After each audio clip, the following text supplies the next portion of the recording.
where sin runs deep. Your grace is more.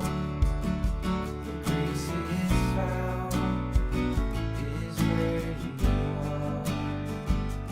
Where you are, Lord, I am free. Holiness is Christ in me. Lord, I need you. Oh, I need you. Every hour I need you. My one defense, my righteousness. Oh God, how I need you. Teach my song to rise to you when temptation comes my way. When I cannot stand, I'll fall on you. Jesus, you're my hope and stay.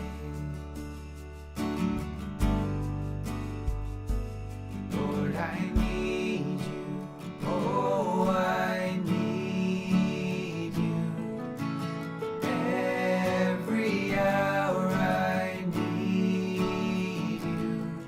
My one defense, my righteousness.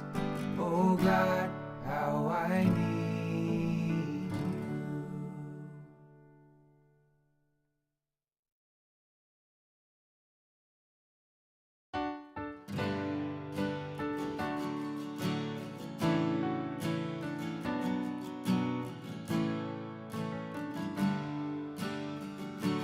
Bless the Lord, oh my soul, oh my soul. Worship His holy name.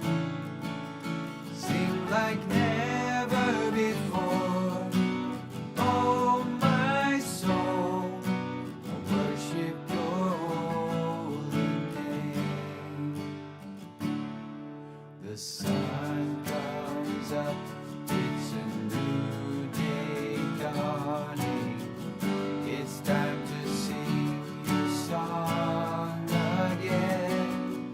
Whatever may pass and whatever lies before me, let me be singing when the evening comes. Bless the Lord, oh my soul. Oh, my soul, worship His holy name. Sing like never before. Oh, my soul, worship Your holy name. You're rich in love and You're slow to anger. Your name is great and Your heart is kind. For all Your goodness I will keep on singing. 10,000 reasons for my heart to find. Bless the Lord, oh my soul. Oh, my soul. Worship His holy name. Sing like never before. Oh, my soul. Worship Your holy name. And on that day when my strength is failing, the end draws near and my time has come. Still my soul will sing Your praise unending. 10,000 years and then forevermore. Bless the Lord, oh my soul. Oh, my soul. Worship His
sin runs deep.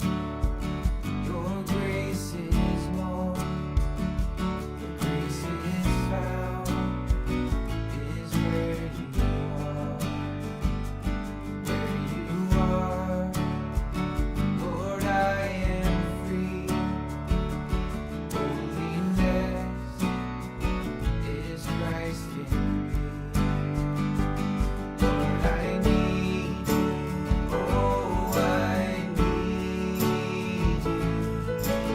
Every hour I need you. My one defense, my righteousness. Oh God, how I need you. Teach my song to rise to you. When temptation comes my way, when I cannot stand, I'll fall on you. Jesus, you're my hope and stay. Lord, I need you. Oh, I need you. Every hour I need you. My one defense, my righteousness. Oh God, how I need you.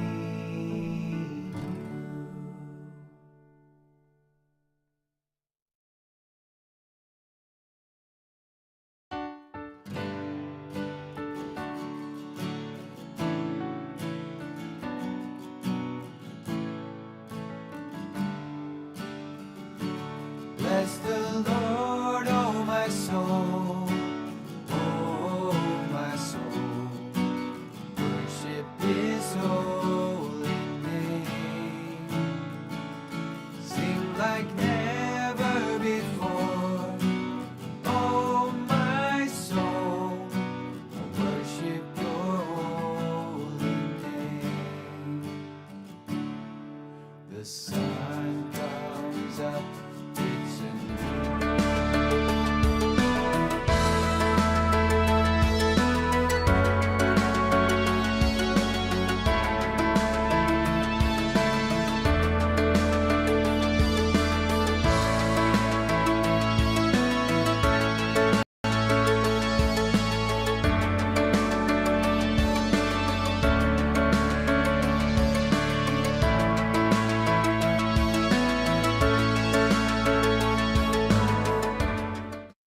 So hello, everybody. Welcome. Seems like a long time since we've done this. I don't know. We missed 1 week, and I feel like it's been a longer time than that. But anyway, glad to see everybody.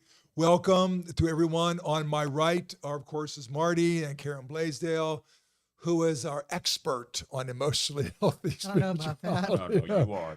We pointed you. We put you up on the pillars. The rose between two thorns here. You know, they have the expert in with us here today as we talk about this. Our second time around, but we're going to talk about this in a little bit more depth tonight. But glad to have you, Karen. Thank you. Jerry off to my left, and then of course Steve is doing whatever Steve does back there behind 3 screens in front of him, doing everything and making sure this is all possible for us. Let's begin in the name of the Father, and of the Son, and of the Holy Spirit. Amen. The Lord be with you. Heavenly Father, we are all of us, those here in this studio and those who are watching us, are on this spiritual journey.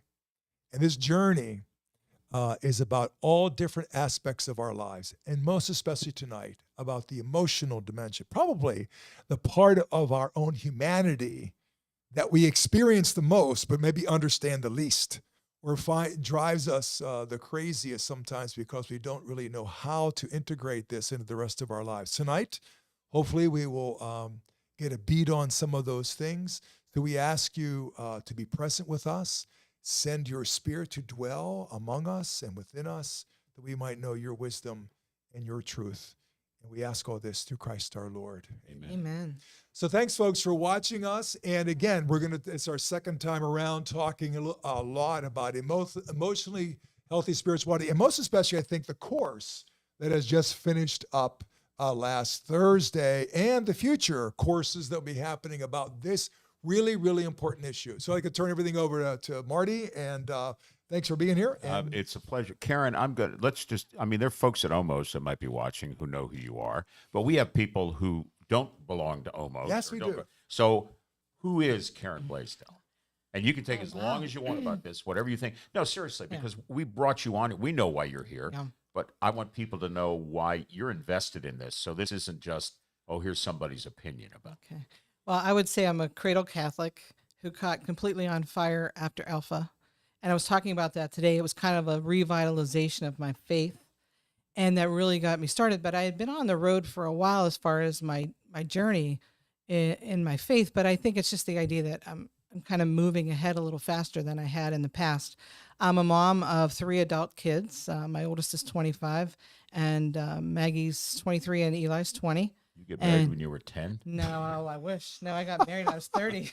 No, I got married later. And my husband, Michael, and we joined our Mother's Sorrows in 2016. So we're relatively new here, I would say, in the scheme of things.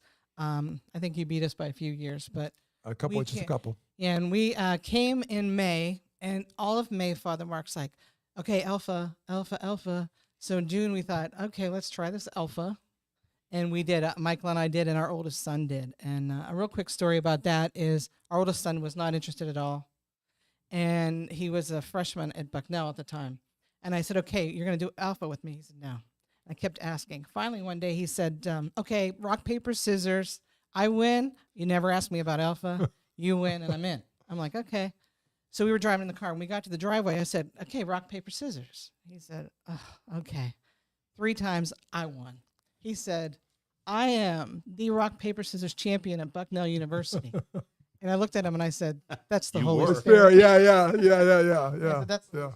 Yeah. But I also am a teacher at Bishop Carroll. I teach religion and art, and I'll be starting my 11th year at Bishop And Carroll. also talk about your class at St. Vincent's. I just finished up a 2-year course in spiritual direction at St. Vincent's, and I just recently passed my readiness exam. So that's exciting. I had 5 directees over the course of my practicum, and I just finished everything. So in September, I'll probably be starting my spiritual direction practice. Very So good. And you can hang out your shingle. We'll put a shingle. we'll out see. there, I think you I know. might go a little bit word of mouth because I don't know how Yeah. many we'll end up with. We have But to get Andrew to make a shingle. there you go. You get a shingle out there. Can you go back just a second about your Alpha experience? Mm-hmm. How did it change you in terms of your Catholicity? I think what happened is what happens to so many people at Weekend Away is Nikki Gumbel talks about the pilot light and then the whoosh. That's what happened. I always had a strong pilot light, and it would flare up once in a while. But once that Alpha experience happened to me, it was just kind of like, I also say sometimes you see out of your Alpha glasses, the world looks completely different. Right. And it kind of set this thing in motion where I don't want to stop. So that's kind of. And the next Alpha class is September 12th. I knew that was see, coming. I figured I'd better get that so he can make the pitch. Because it was funny at Mass this morning. He said, "Yeah, I know I'm not supposed to talk about this because Yeah, he talks about it a lot." But mine was the same way. My Alpha experience was just at the Weekend Away. The things happened that were just. But I don't think I ever. I would have never thought of what's emotionally healthy spirituality. My spirituality didn't exist before Alpha. Is that a fair?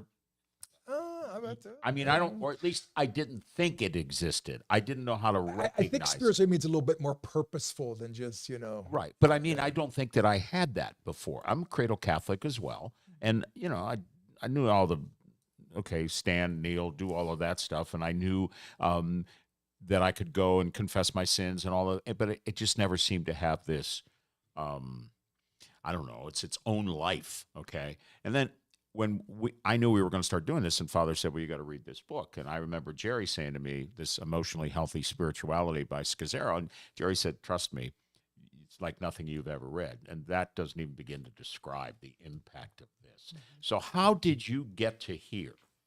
Well, I'd say about 2007, one of my closest friends who is a Presbyterian, and she said she wouldn't think I was a Catholic. Oh, because by the of- way, I was talking to Chris Falante. They did this in their church. Yeah.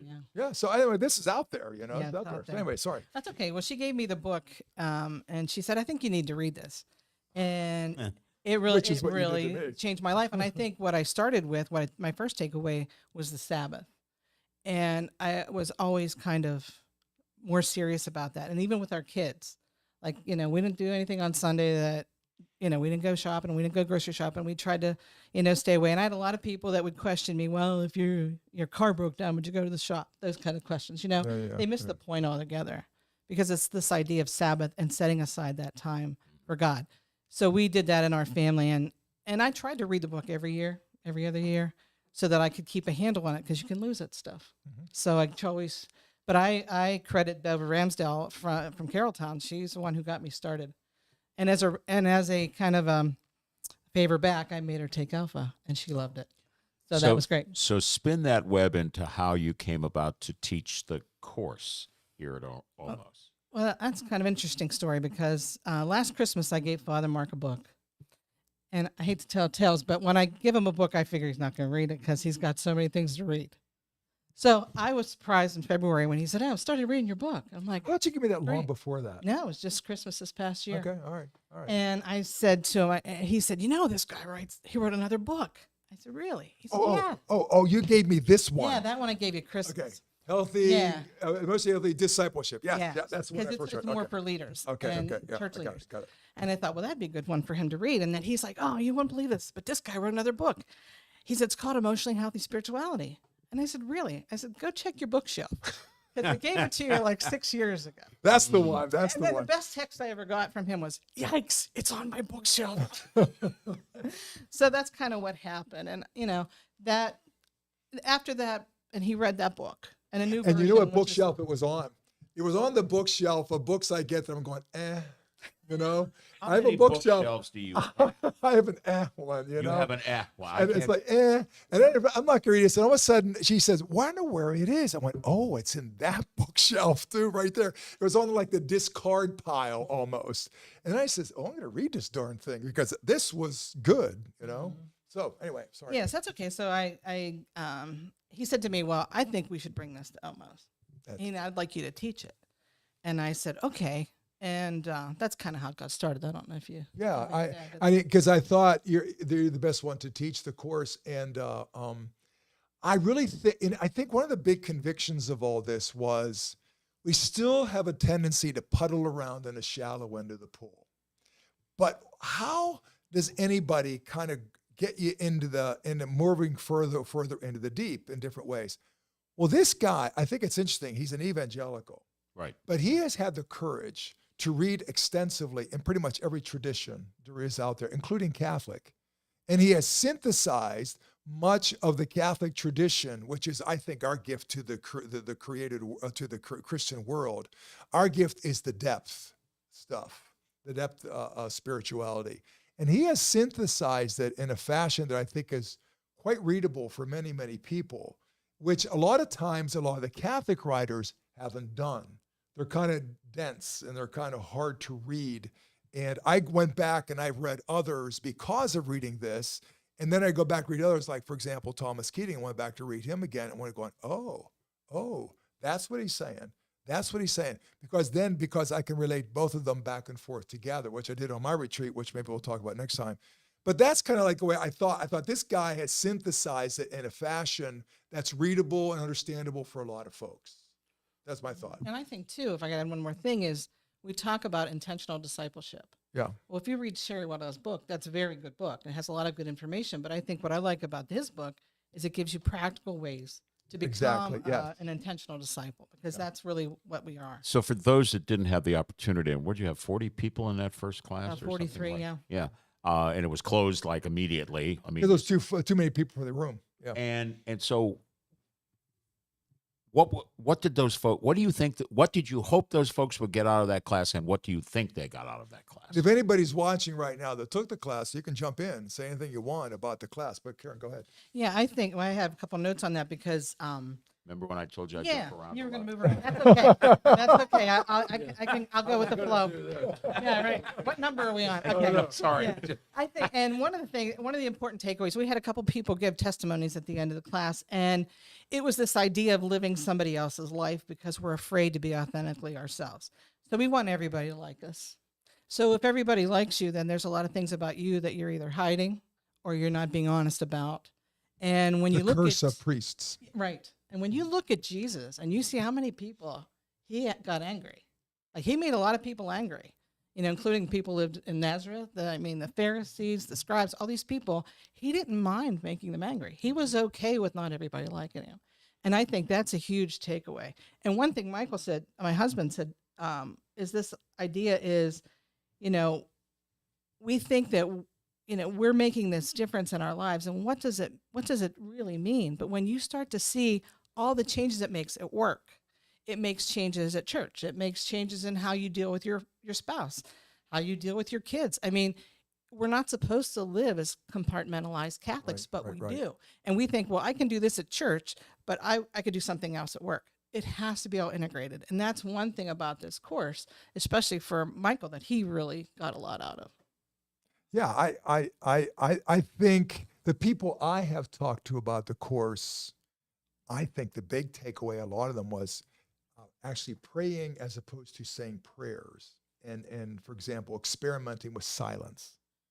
And first of all, I'm sort of amazed. You kind of yelled at me one time about something because this is a course I taught a couple years ago. I don't know, because they're just beginners. Quit picking at them or something like that, and because I'm thinking, why can't they do this thing, And they're like struggling with 2 minutes of silence. And I'm thinking, I still don't get it. What is this? But anyway, so I think people are experimenting with the things that are a part of the depth spirituality that they never, and this gives them an opportunity, this day by day book, gives them an opportunity to experiment with some rhythm of your day. How do I pray in such a fashion that it gives, I bring Jesus in every aspect of my day? How do I do that? This guy kind of synthesizes When you were that. talking about when you did your adult ed class and you're like, okay, we're just going to do silence today. Yeah. And I'm like, oh man. And then I went on retreat like the next week. And in this book, in the back, it gives you a whole list of things that you're afraid of. Like, what if I'm distracted? What if I'm this? And it gave all the answers to that frequently asked questions. And I remember taking a picture of it and sending it to you. This is what you need to tell everybody, because it's hard to do silence if you're not used to it. Oh yeah, yeah. Got to be convinced. Well, and the problem is, I think you help me with this because you're the silent master at this table because you do a lot of silent retreats. I know you just finished one, but point is, it's so hard for me to do silent because I start thinking about other things. It's okay. Yeah, but no, it's not because I get off track. Then I go, okay, I'm not going to be silent now because I'm sitting here in solitude and I thought I got to get working on that right away. Yeah, that's the part that we have to learn to deal with. This thing, watch your microphone. Oh, my microphone, me. Move your All mic right. towards All Karen. right. Okay. I will. I'll do it this way. And by the way, I want to do a shout out to Wyatt, who's watching Thanks, us. Susie. Wyatt's one of our catechumens, and he's talking about Alpha here, and he's glad he's going to be taking it. So I just want to give a shout out to. Okay, I'll look at this. So I have this. I'm in my silent, and I think of something, and then I just say, "Well, I got to take care of that right away." No, then you don't do it. But anyway, we could talk about that. That's a whole nother topic of what to do with your brain, because what you do with your brain is you ignore it. You don't stop it. If brain stops, you're dead. So your brain's going to keep on going, but you learn to detach from it and be present to God in a different place. And we'll get into that big time, I think, next week. Yeah, that'll be more. Yeah. I promise. Oh, okay. So you taught this class. It just finished, right? Not long ago, and you're offering it again. Yelled at right there. Oh, I got yelled at. did you? Did you? Please talk into the mic. Oh, okay. Sorry, I got yelled Um, at. I got yelled at. Well, Okay. the discipleship course is made up of 2 classes. The emotionally healthy spirituality is the first one, which we just finished. Right. And we are going to offer that again on Wednesday evenings, starting in September. I think it's the 21st. And then the emotionally healthy relationships is part 2. And what I like about that is it's the practical way to get all these things we're learning in the spirituality course. Okay. How do you do that? Let me jump in and say, why do you do these during the week? Why aren't these part of your Sunday morning? It's a good question. When you have a lot That's of a good people question. who are coming for, right? Yeah. Why Right. don't Yeah, you do yeah. it then? Yeah. Well, actually, that was something Father Mark said to me. Let's do it Sunday mornings. And like, okay, well then I started to research a little bit how this course is going to come together because I wasn't really sure. And it, like this emotionally healthy discipleship course he's been working on it, Peter Scazzaro, for 25 years. They've worked out a lot of the bugs, and it's kind of like they have a recipe for how it works. And if you follow along, that's great. Gotta do that. And, I said to Father, I said, the minimum they want you to spend in class is 2 hours. Okay, so that rules out. So Sunday we morning. couldn't even if we did, and, half, one Sunday, half, we'd miss the flow. Yeah, yeah. And I think you agree with me now that Yeah. we've been through it, that Yeah. that really wouldn't have worked. Okay. Wouldn't have worked. And also I think Sunday morning classes is like low commitment. And I think it needs to stay that way. So we're like, when I'm teaching class Sunday morning, you don't have to do any reading ahead of time. There's no homework afterwards. It's kind of, if you want to come in this week, you come in. If it doesn't work next week, there's no big deal. This is different. It's very different because you need to be committed to be there because you want to get the full experience. So if people are thinking of signing up for the second go round, tell them what they would have to sacrifice or commit to, or what's the right Commit to might be the I'd best say word. commit. Yeah. I don't see it as much of a sacrifice because I think when people get into it, I guess when I pretty say excited sacrifice, about I'm meaning, okay, it's every time Thursday night, sacrifice. Wednesday, you got to be there this time to this time, right? Yeah. So, like, for example, we'll have the class Wednesday nights from 7 to 9. You'll have to read the chapter before you show up for class, the first chapter. And usually you can get through that. It's relatively easy reading in about an hour. And then after the first class, we get into starting to develop that daily office prayer every day. And that's going to commit you to like maybe 5 to 7 minutes in the morning, 5 to 7 minutes at night, 5 days of the week. We want you to pray certain times during the day. Yeah. So a lot of people added it to their prayer routine they already had. Some people had absolutely no prayer routine whatsoever when they started, and they started to see as we went the value to daily prayer, and especially that idea of the daily office and committing to that. But so to say there's a lot of work, I would not say that there's a lot of work. And if you asked anybody who's taken the class, they'd say, well, you have to read the book and you have to pray every day. Well, the praying every day we should be doing anyway. Right. Jerry? Linda had a good question. Are you doing it if you're doing it on Wednesdays, will it be after Mass? Yes. Might be. I figured we'd give enough time because we're going to have it at St. Michael's community room down at the church. And we So it's not figured going to be taught here. it won't be on campus only because the school will be set up and Rooms are too the small. rooms are small. Oh, it's and okay. I'm just Yeah. yeah, wanna there's a make lot of sure people know logistical that- reasons yeah. why we can't. But yeah, it's going to be from 7 to 9. So even if people go to Mass and they want to carpool down to St. Mike's, they can do that, leave a car in the parking lot and come back up when it's over. But yeah, there'll be time to go to Mass and make it to class on Okay. time. So I'm saying somebody who's watching says, I'm really interested. What do they do? Well, I'm hoping to have registration up, not tomorrow, but a week from tomorrow. Okay. And then you can go online to register. And one thing that's important, I think, about registration is there's going to be a waiting list. And a lot of people last time saw the waiting list and did not sign up because a lot of people said, I wanted to take your class, but it was full, but they didn't register. And I'm saying, if you want to take the class and you're on the sign up or the waiting list, please do, because we had 4 or 5 people from our waiting list take the course in the summer. And then that also gives us an idea of the interest in the course. Mhm.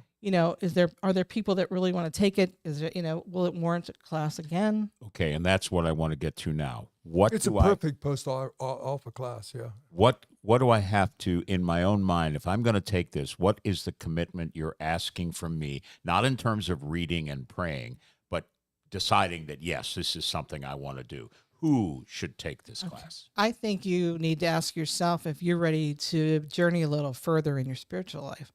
Because when, it's kind of like you said today at Mass, this idea that, maybe we should be ready to take the next step. And to take the next step, this is a great next step, I think, because you're ready to go a little deeper. You kind of realize that there's more to your spirituality than maybe what you've learned so far, or even not sure how to do it, but you want to do it. And I think this is a great way to learn how to do it. Yeah, I think if you really want to risk getting out of the boat a little bit, this will help you get there. I was going there because Yeah, that's what okay, you yeah, talked about yeah, this yeah. morning. Is this a way to get out of the boat? I think so, yeah. I think it is. Now, Yeah. are you going to feel like you can walk on water when you take this class, or are you going to sink? Well, I think that's a good question. I think if walking on water is embracing your life, This course will help you embrace your emotional part of your life, the vocational part of your life, the spiritual part of your life, all these different dimensions of who we are. I think it'll help us walk on water in the sense that now I'm able to live my life more authentically and fully as I did before. So yeah, I would say that. Can I ask one, include one more thing? Sure. I think what we found too, and maybe you can speak to this, Father, is about second, third week of class, I would listen. I would listen to everybody's table discussions, and there was a whole lot of justification going on. Yes, a lot. There's a lot of yeah. justification of why I'm a good Christian, or why because I do this. Or why I this, and- can't do with these or, things. yeah, or definitely why I can't spend time in daily prayer, or I just don't have time, or like you said, I get so distracted with silence. And I We got to think talk about that sometime. yeah. after about the third or fourth week, I think people started to see that those excuses don't count anymore, and that they had to actually step up and do the stuff because people can take Alpha and have a zero experience. Yeah. I know know, people who have. yeah. Yeah. Right. And and you can do the same thing in this course. You can take the class and learn and say, oh, I got nothing out of it.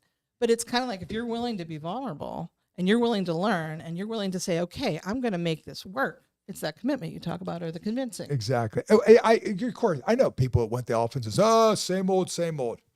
Well, I don't know about that, but that's what they get out of it. So it's Sorry, something with it. Jerry, go ahead. You got Go one. ahead. Yeah. Betty had a comment. Sounds like a great supportive community to begin this spiritual journey, which I think you'd agree with, Karen. Yeah, especially the way the course is set up. It's set up. It's not like a big, large group instruction where I lecture and people take notes. That's not what it's like. You're in a small group at your table, and I know for Michael's table, for example, because I kind of hung out with them a little bit. They really had a good connection to one another when the course was over, because there's a lot you go through. There's a lot to talk about, and you have to also be willing to be a little vulnerable, I think. Jerry. Betsy wants to know, do you need to take the first class before the second one? I would suggest yes. And let's talk so that people understand the two classes, separate them. What are they? Okay. How are they different or how are they the same? Okay, so the discipleship course that Peter Scazzaro developed has two classes in it. The first class is Emotionally Healthy Spirituality, which is the one we just finished. And I would suggest that would be taken first. And then the And that is relationship. going to be offered on We're gonna offer that on Wednesdays Wednesday in nights. in the fall. Mhm. Okay. And then the group that just finished with that is going to take the second class, which is Emotionally Healthy Relationships. And that's the second part of the course. And I would suggest that you take that second. You have to take them in order. I mean, to I get w- the I would. most out of them, I right? would. And Because what what's- day of the week is that again? what day? second The second one's going to be on Thursdays. This class in the summer was Thursdays, and we thought we'd keep it the same because it seemed to work for everybody. But with that spirituality, you kind of get an idea of how it works. You kind of get an idea of why you need to do these things and why they're important in your faith life. And then the relationships course basically gives you the tools to put them into practice. And so it's kind of like why you need to do it. Now, what do I do with it? Well, the relationships course kind of tells you what to do with it. Now, is the Emotionally Healthy Discipleship, is that a third course? No, that's actually the overall course of those two classes. Oh. So if you take those two classes, you completed the course. Okay, and then there's another book, that Emotionally Healthy Discipleship, which sort of is more comprehensive of the whole thing. That's more for like leadership. The one okay, that all one right. you have. I have that Yeah. one over Now, here. I hear this a lot. Well, you go to our Mother of Sorrows; they're like Protestants over there. They sing those different Got your songs. hands up. Yeah, they when put we their hands pray? up and such. Some of us And I never know how to answer that. I said, well, have you been there? Well, no, I've heard. Okay, if you haven't been there, then really it's not fair for you to try to characterize it. It is different. It was one of the reasons that my wife and we're probably 4 years. Are we that odd? You're different. You're different. You're definitely different. Yeah, you're different. And the way I would tell people is, I said, we went there because I had to go. We wanted to go somewhere where we were being fed, and we were being fed here in this place. I had a woman outside church this morning saying, "This place is just different. This place is really, really different." I said, "Oh yeah, it is." So So I want to get that out of the way. No, this isn't a Protestant. You're not. That's not what Right. this. Because as I read, when I was reading Scazzero's book, and you're right, he was he's an Evangelical, yeah. Yeah, he's yeah, not- yeah. Okay, I wouldn't so call it's got him nothing to fundamentalist. do about Catholic. It's just about relationships between you and God. Is what I got out of it. This is completely Christian. That's my point. It's not. It's kind of like comprehensively Alpha so. is not a Catholic thing. No, right? it's all comprehensively Christian. And by the way, as far as Alpha, the kerygma is Catholic, and Alpha is just the kerygma. It is that, which we could talk about some other time.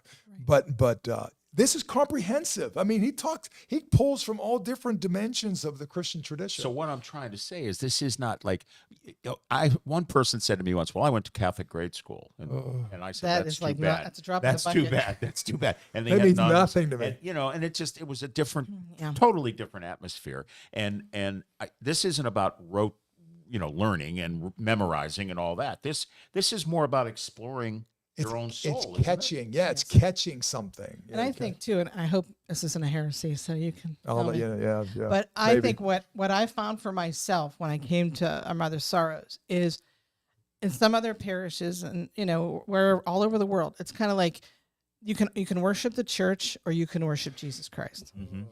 Yeah. There you go. There you go. And I look There at you it go. like There you go.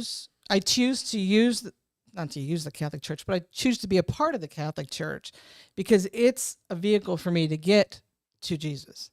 And then that is how I begin my spirituality. And I love the sacraments. I mean, I had an opportunity when we left our last church to leave Catholicism altogether. And my husband and I, our family, we really did some soul searching to say, is this where we belong? And when I left my last parish, the priest said to me, the church you want doesn't exist, is what he told me, because of he the said to things me. that I wanted. Yeah. And it's funny, I remember talking to you the first time and you said, well, I drove an hour and a half to get what I wanted. Yeah, and I yeah, said, yeah, I did. "Whoa, we found it in 15 minutes. We only have to drive 15 minutes to get here. I drove I- to yeah. Greensburg from Altoona to go to church. But I think, and you said Yeah. about being fed, and my husband's favorite line, he has two favorite lines about being almost, but one is, when you have rice and beans, that's all you know. But when you get steak, you don't want rice and beans anymore. And he's right, and that's a big one. And then the other thing he says, when we talk about community is such an important part of who we are here. Right. And, he said, he's hugged more people at Omos than he knew at our old parish. And there's no lie to that. So it's kind of like this idea of community. Perhaps that's a Protestant idea. I don't know. I'm glad we have it. I hope not. I hope not. I hope That's not. You know a what I common mean? Yeah. thing. I hear that all the time. Right. It's But like, in one of our brothers, Jerry, I'll get you in just a yeah, second. but he said to me, he says, you Catholics, you worship the church as opposed to Jesus. We worship the Bible as opposed to Jesus. Mm. And he said it to me. I went, whoa. Well, know? you and I have had this discussion. Yeah. There are Protestant sects who do a better job, I think, of teaching the Bible and reading the Bible. But and they learning from the Bible. they still skip Jesus. I'm not sometimes. saying that they Yeah. don't, but I'm just Yeah. saying that's a common refrain that you hear. And I'm one of the people who say, "Yeah, I wish we did more." And that's a lung that we need to learn. Like to be comprehensively Christian. I think the Orthodox are important. The Protestants are important. The Evangelicals are important. The Right. Catholics are important. Right. If we can put them all together into one, I think we got the church. Jerry. Sorry, No, did we go way by it? No, the classes, Karen, I should know this. How many weeks? 8 weeks. 8 weeks. Okay. Mhm. Thought Because so. your wife just took the class. Yeah, she did. Now, can you take both of them at the same time? I would not. I think I'm going to That'd be a have like lot. major Well, I'm overload. just saying, it's Yeah. Wednesday and That's a Thursday. good question. Yeah. That's a Yeah, good I question. think you really need to understand the premise of the spirituality part first before you can really Yeah. get. Okay, What help you're gonna me do. with this. Okay. How do I prepare to decide if I want to take this class? What mindset do I have to put myself, or do I have to do that, or do I just come and see what happens? I think if you're in the mindset that what you learned in Catholic grade school is enough for you, Don't come. don't take it. Yeah. No. But if you think that maybe what you learned in Catholic grade school was a little bit of a flame to ignite your faith and you want to do more, then, there's one thing I just read in this week's Day by Day talking about making a fire. And it's like when you put all the logs, if you put them too tight and there's no airspace, you're not going to have a fire. Mhm. And that quiet time that we spend in prayer is like that airspace. And if you don't have time for that and you don't want to do that, then you're going to miss the intentionality of the course, because The one thing I don't want to hear from people truly is I got nothing out of it. And I think the only way you get How nothing could out you of it, not get anything out Well, of it? there's I don't going know to how be it's people that are possible. going to say they Yeah, got I nothing know, out I of know, it because they just want to say they got nothing out of it. Yeah. But yeah, you, hopefully that's not the well, person. and like I've said to people with my Alpha experience at the away weekend, I had something that happened to me that didn't happen to a lot of people. Yeah. That, and I tell people all the time, they say, well, what was that? I said, well, if I tell you, You won't get it. you won't get it. Or Yeah. the old line, if I tell you, I have to kill you Right. because, you won't do it. Right. But the point was, it was just something for me, and it doesn't mean that it's going to happen. That doesn't mean it's a useless time, waste of your time to go through this. But if you're expecting some sort of, like there's a big light. If you're in the sky or something, longing for God, take it. If you don't care one way or the other, start longing for God and then take it. And I So think even on a practical level, his writing is so I don't know what you'd say. To me, it's so easy to read, and he's so conversational. He tells you true stories about his life that are really amazing. when and he they draw begins you the in. story, He- he- the story about his wife saying that she's leaving, and that was his honest and his raw, and it hooked me right away. I said, okay, this guy's the he real said his deal. wife's leaving his church. Yeah. It's like, Yes, you know. yes, but and then she's going with her. She's going to live with her family at the beach or Yeah, something. yeah, and he's yeah, got kids, yeah, and he's going. You can't do that. And she goes, "Sorry, Yeah, that ship on- is sailed." all she really wanted was 4 weeks at the beach with her mother. I know, I and know. he's like, heck no, I'm not doing that. But the fact that that's in that that open, right at the beginning of the book, led me to say, "Okay, I get it. This guy's not trying to preach to me. He's just telling what this has happened in his life." All right, so. What was what would you consider? And you said you had some people giving testimonies at the Yes. end of the class. Mhm. Was there a theme, or did they all seem to say the same thing, or was it? I asked them 2 questions. The first question I said was, what was your greatest takeaway from the course? And the second question is, would you recommend it to anybody? And of course, they all said yes, they would definitely recommend it to everybody. And they all had there were 3 people talked, and they had a little different. That was more than 3. I think we had 5 people talk, and they had a little different take on what they got. But I think one thing we have to understand, and maybe a good answer to your question before, is this culture that we live in our society. It's really hard to tell the difference between who's a Christian and who's not, because people are unforgiving, they're critical, they're judgmental, they gossip, they buy into this secular idea of what success is. They live a secular lifestyle, and can you really tell that they're Christians? And most of the time, probably not.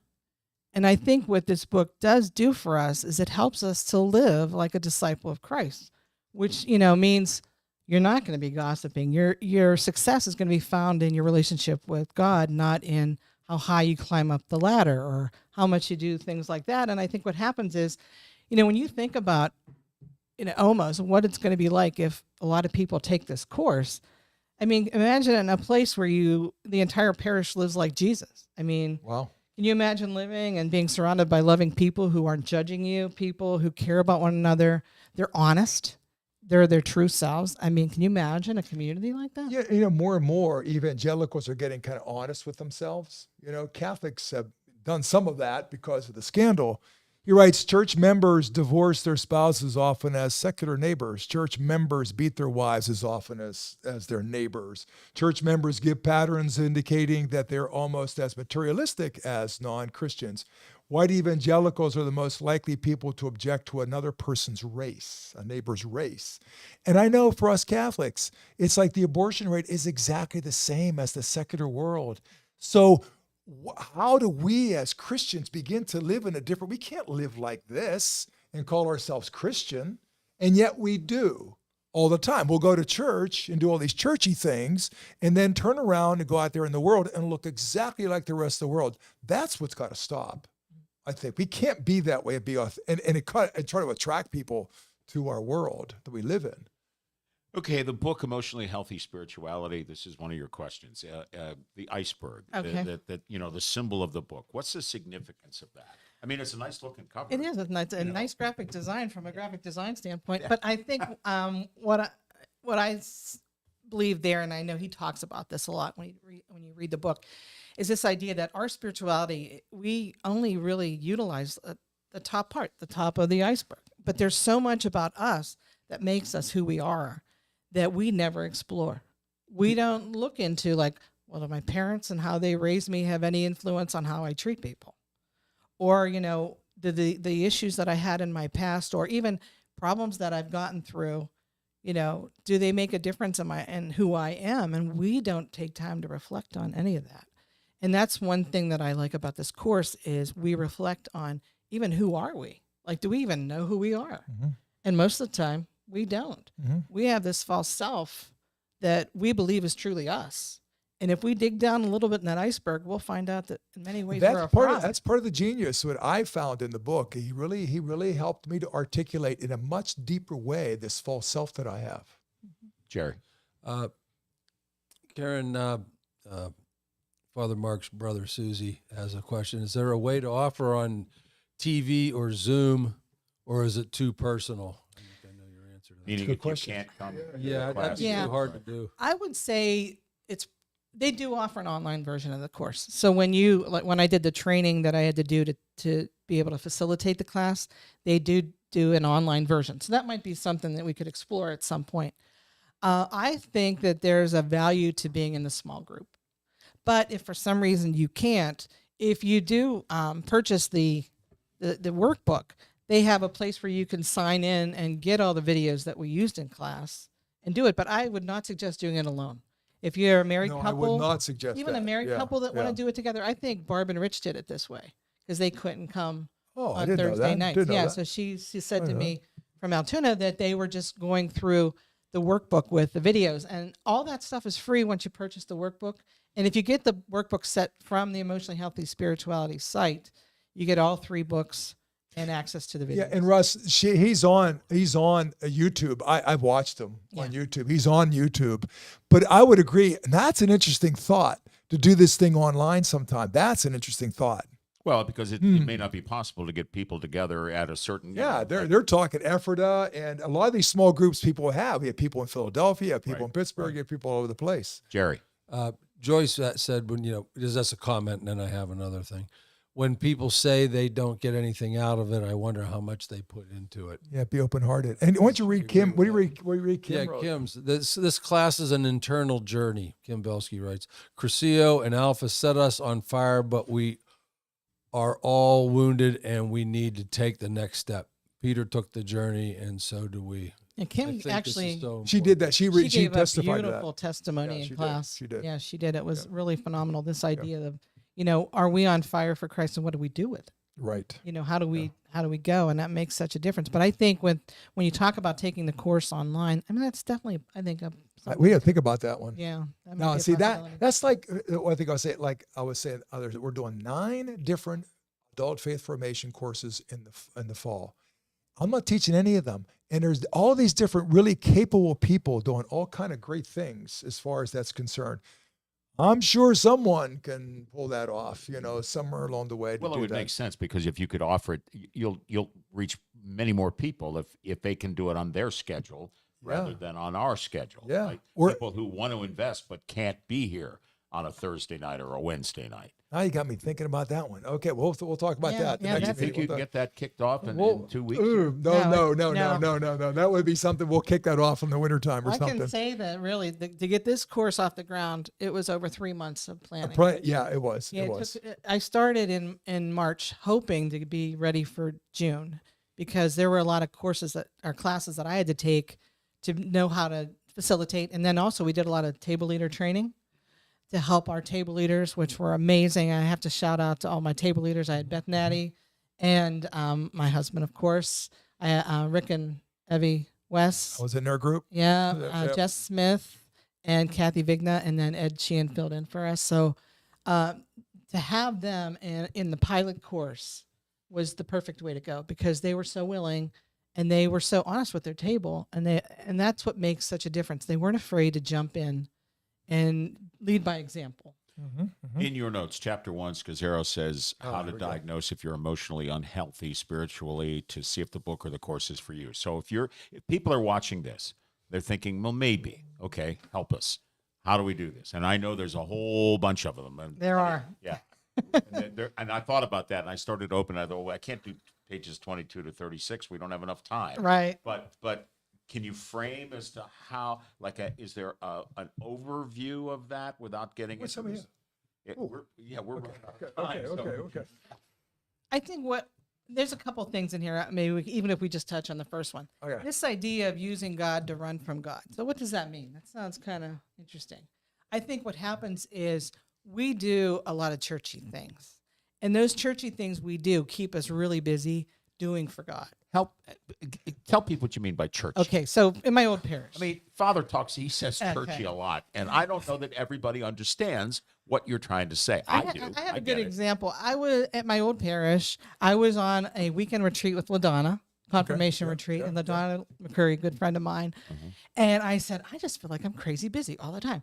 She said, why don't you make a list of the things you do in the parish? Because I was starting to feel overwhelmed. I made a list. I had 22 things on my list. And I don't even think it was an exhaustive list of all the things I did in my parish. And I stopped and said, okay, I'm doing all this stuff. Why? And I felt like that was where my spirituality was. It was in doing. It was in the doing. I can't honestly say I had a relationship at all with Jesus. I was just like, hey, I'm doing all these things for you. Is that what you want? And I would say more than half of them he didn't ask me to do. Yeah. But I did them because I thought, oh, this is making me a good Catholic, right? I'm teaching confirmation. I'm doing all this arts and environment that would have been stuff. our old school way of thinking about that. Holy, you're doing a bunch of stuff. I would churchy first of all. I think churchy is like rearranging deck chairs on the Titanic. I'm just what are we doing here? I mean, Well, what is it? What does we're it going mean? through the motions. Yeah, we're right? going through the motions. Yeah, that'd be churchy for me. But and just the old trappings. Oh, I'm so sick of the old where they're talking about doing some work down at St. Michael's in the floor and stuff. And I said, just don't buy one more churchy red carpet, for the sanctuary. Just anything but that. And they started to laugh. But we have a milieu that we make things look like. It just looks churchy, which doesn't have anything to do with the rest of our lives, just churchy. Anyway, I think this first one, what's it called again? Using God to run Using from God, God. run from God. I see that as what we were talking about before. I do my churchy stuff, church culture. I do my church stuff, but Jesus is second, third, fourth, fifth place. Evangelicals, I read my Bible. I'm all into my Bible. I can quote my Bible verbatim. Jesus, where's Jesus? Jesus doesn't fit in. So in other words, I do these things, but they have nothing to do with what God would have me do. Have nothing to do with really trying to find God. It's inauthentic. I try to puff myself up so that I can look like I have it all together when in fact none of us do. And I think that's, what was this thing called again? Using God to using run God from to run from God. Well, there are a lot of Catholics who will say, I go to Mass every week. Good for you. Like, that's it. That's the that's it. standard, Yeah, right? yeah. And if like if So I do I. miss Mass, then it's like, oh, well, you're drummed out, So Yeah, wait a minute, my relation, I'm not saying I want to miss Mass. Sometimes it's going to happen. I can sit here and say I've never been, I'd be lying. So, but it's gonna Earning happen. our salvation. It's using God to get. Yes, earn it. I'm gonna do enough stuff so that I can say to God, "You got to let me in." No, he doesn't have to let you in. Number You're one, never going to do enough. using God to run from God. That's what that. Yeah, and I think too, and this is so subtle, but it happens so much, and I'm guilty of it, and this is something I'm really working on. Is this idea that, I exaggerate my accomplishments for God to subtly pull it, compete with somebody else. Oh well, and you hear this. Oh well, I pray 4 times a day. Oh well, I pray 6 times a day. Oh well, I and it's like, no. That's not why we should. I remember asking one lady. I said, "What?" She was at church. She was at a Friday night thing, and I asked her, "Oh, how you doing? What's your name?" "I'm a believer. I'm in loving Jesus, man." I said, "First, what is your name?" She wouldn't tell me her name, but she told me all the different things she was doing for Jesus. But she never once told me her name, with all that. And then she left. She walked away. So Yeah. that's what it means. Something like that. All right. I one more note, but if you still have That's things. okay. No, I thought this was, when I read this, I thought, yes. I thought that being angry, fearful, sad, or even too happy were sins, because we're taught that. We're taught that. I was taught that. You can't do any of this kind of stuff. But why is it okay to feel emotions? I mean, the church that I grew up in, I'm 71. We're the same age. Well, he's older than I am. But We find that out every week. We hear that I point that out. every week. I know that. Well, they'll say, well, we're the same. No, we're not. You're older than I am. But, those things we were always taught, well, you can't do any of that. That those are sins and you must repent for them. But I think, wait a minute, am I not supposed to feel this way? Why is it not okay to feel that way? When you want to Go go? ahead. This is just part of the genius of the book, but go ahead. No, go No, first. I think what happens we're supposed to be like Jesus. We're supposed to look at him for all situations and how to handle them. And he felt all those emotions. He was angry. He was sad. He was happy. He was delighted. He was all these things that we're supposed to be to emulate him, because his emotional side is how we know he was fully human. I mean, he was fully human, fully divine. Yeah, and also too, the emotions are the way in which we find out what's going on inside of us. I've shared this before, and I don't know if the person is watching. I don't think so, but I've even told the person, that can make me angry in a nanosecond. And so whenever I get this angry, and that means that, and sometimes out of controllably angry, I am really, so that's, as Thomas Keating would call it, an afflictive emotion. So that means it's somewhere along the way, I am threatened in myself, in my inner self. And somehow that emotion's telling me what's going on. That's part of my false self. So I get to know my false self. Why am I so angry about this? Why am I threatened by this? That reveals an area of unconversion inside of me, part of my false self, that I'll never know otherwise. So these emotions are critical, first of all, to feel them, to be healthy. Second of all, they manifest what's going on inside of me, if I'm honest with myself. And I think that goes right to what you said today, is God doesn't talk to me, right? Yeah. He might talk to me in my anger. Like I might say, why am I so angry at you, Marty? Oh, What makes yes. me so angry? And I have to have self-reflection to say, what is it? And take it apart. What is it that bothers me? And then I can deal with it. But for me to reach out and be in anger at you and call you names or do these things completely, And then blame misuse it of- on you. Yes, and misuse of emotion. It's the emotions themselves are holy. It's what do we do with them? Do we look at them as God talking to us or not? And Peter Scazzaro says in his book, he has a journal on his emotions. He'll write down, I felt this way today, and he'll pray on that all day. Why did I feel that? Why? Either happy, sad, angry, whatever. And that's really, we need to be in touch with And then them. he talks about the Ignatian exercises, it's called a particular examen, which talks about what I felt this day and why I felt it, which he gives a whole thing in the end of the one book about that. But emotion, this is a critical part of the book, I would I've say. told this story before to him. I mean, when the scandal happened, and because I worked in media, I had access to more information than the average person would have. The bishop at that time, Bishop Adamek, had become a personal friend. I'd been to his house, we'd been to lunch, we'd been to dinner, and the day the indictment came out, we get a copy of it in the newsroom, and I'm standing there reading it, and my anger is just, it's going to, if it's a Fury. thermometer, and it's going to just break through the top, and it's just because he had blatantly lied to me a number of times in conversations we had had. And I was so angry. Not because I wasn't angry at the church per se, but it was like, wait a minute, this institution that I was brought up in and was always taught to do X, Y, and Z isn't that at all. Okay. And so I was leaving. And I tell people this all the time. It wasn't for Alpha and it wasn't for that gentleman sitting to my left. I don't think I'd be a Catholic today. I think I don't know where I'd be, but I was leaving. And I felt like, And don't think the Holy Spirit didn't just move you in this way and say, here's your answer to this, No, I don't. But the Holy Spirit did move me in a certain area, certain direction. My point is, though, is that the anger was real. It was palpable. I mean, I was furious. And You can taste it I sometimes. was ready to walk away from it. I was so emotionally distraught. I said, this is crazy. Why am I doing this? And that didn't change overnight.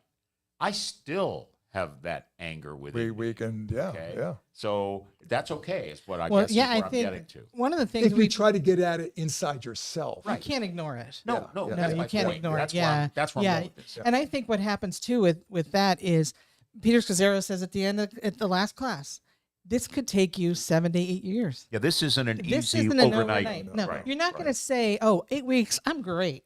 I'm like this emotionally, spiritually well put This just together launches human being." you, This puts us in a place where, and I always say, that it's not necessarily sinful to do certain things that you're ignorant of. But what the sinful part is now you know. and you can't do that anymore. And it's the sinful part when I know and I still choose to do it. Yep. So it's like now with this, I know. And so maybe the thing is the people that don't want to take the class don't want to know. You know, it's kind of funny. The Sabbath part of it, which I'm like, rah, rah, rah, rah, rah, with me. And all of a sudden I checked my email today, and I said, I don't need to do this, and I'm not doing this anymore. I'm not doing this anymore on Sunday. No more email anymore. So that's a step for me, with that one. That's my toughie because of my world I live in. So, Right. but anyway, it's a tough one. Yeah, Jerry? at some point we'll get you Jerry. on a Tuesday Sabbath. I know. Yeah. Yes. Jerry, Ooh. did you have one that you want to jump in? I on? had this one. Well, I'm going to work backwards here because Steve's leaning over me saying, "What's going on here?" This is from Michael. May I pause you? That's my husband, because one of the biggest things in the class is when somebody's saying something, you say, may I pause you? And that's a kind way to say, well, let's stop and think about what you're saying. And that happens a lot when you're emotional. Great. Me. Oh. It's his little joke. Yeah, Mike's floor directing. Yeah, right my now. husband is a bit of a comedian, okay? yeah, Yeah, he's a bit of a okay. Well, comedian. I had Well, something but that I wanted. he had an accomplice because he, Yes, he did. that never would have gotten on here. if Yeah, Jerry but had He put didn't it up. ignore it. I didn't tell Mike to say that. Oh, okay. Thank you, Michael. Well, you know what? I don't want to miss this, and this might be something you might want to reach out to Wyatt about this. What do you say? Karen, I'm currently working towards getting my teaching certification. As an educator, I'm increasingly interested in the ways that personal faith can play a positive role within teachers' vocation. Are there any ways you have found in your Christian faith and your experience with Alpha to help in your approach as a teacher? I You know think- Wyatt? Huh? You know Wyatt? What's Wyatt's last name? Wyatt. Wyatt Summers. I know Yeah. Wyatt. No, I I know- know. I I know know Wyatt. personally, I know know Wyatt. Wyatt. No. I You know might Wyatt. want to reach out to him. Yeah, I will. And just real briefly, I'm very, very, very fortunate that I work in a Catholic school. Now, I worked in a public school. So And, did I. but, yeah. and I did what I could in the parameters of what I was permitted to do to carry my faith inside the building. It was very stressful because in many ways I felt like I would walk into the building, I would have to leave my soul outside and then pick it up on my way back out. And that's why I really didn't stay in the public school system very long. But when I got into the Catholic school system, I mean, the pay is not the greatest, but the work environment is amazing. And we can talk about God and what he means to us because he's a part of my life 24/7. I can't leave him outside and pick him up on the way out. But there are ways to make it happen in the public school. And Wyatt, you also know Norman Ed. Yes. And Norman's a Norman great example. pulled it off. Yes, he And you did. know Norman, and he has a story about Norman. It's kind of funny. But anyway, so you know Norman, and if you want to ask a question of anybody that's pulled that off, you need to talk to that guy because you know him, and he was your teacher at one point. And Norman Ed pulled off being a Yeah. teacher and a disciple. You have to live that example Yeah, in yeah. a way without preaching, but they Yeah. know that you're a loving, caring person. Yeah, And you carry that's the biggest thing. you have to care about the kids. And I said, I made a difference in my teaching career when I realized I got to love these kids. I can't, they just That's the can't biggest- be kids that's the that sit in front of biggest me thing. and they go past me. I have to be emotionally invested in these kids. And that really made a difference in how I taught. And when I was a teacher and I taught seniors at Guilfoyle, I wasn't real chatty with them or anything like that. And and they said, "Do you ever smile?" And because I was real serious in class with them. But then again, I hope they knew I loved them.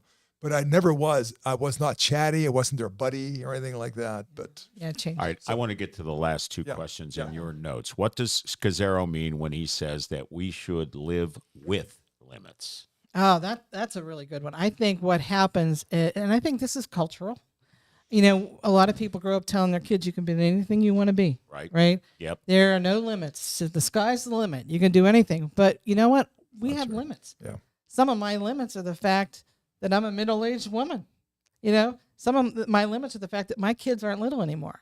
Some of my limitations are the fact that I live in Johnstown, at this part of the country. And there's different things.